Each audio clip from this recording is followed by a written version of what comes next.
Yeah, Michael, this is an absolute privilege to be joined by Gai as she's made her first journey to the Commonwealth of Kentucky. What are your impressions of this great state?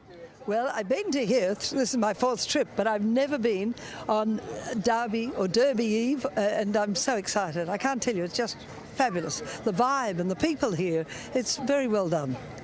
Does this compare to anything back home? Probably leading up to Cup Week in Victoria and Melbourne, in the first Tuesday in November. That gets this sort of feel, but the volume of everyday people here, all the school kids, it's very good. It educates people about racing. I think that's very important.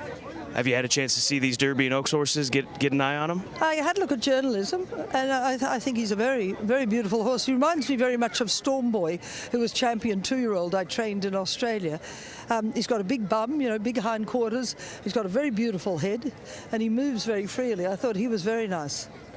What do you think of the Kentucky Derby, a mile and a quarter, 20-horse field? From your perspective, does this compare to, would the Melbourne Cup be the closest thing to it from a field size perspective and all the challenges and hurdles and adversity that you can encounter? For Australian, yes, it's very much like the Cup weekend, very much like the Cup.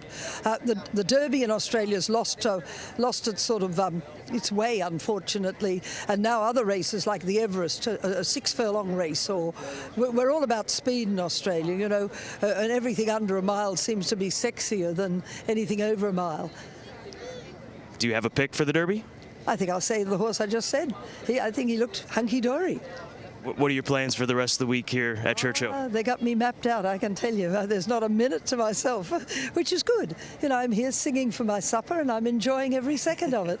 Well, we appreciate you spending a couple of moments with us here this morning on a perfect morning here in Louisville. It certainly is. Enjoy. And Michael, there must be something about September 2nd, because Gai Waterhouse, D. Wayne Lucas, and my father all share that same birthday. Something happens on September 2nd when it comes to horse trainers.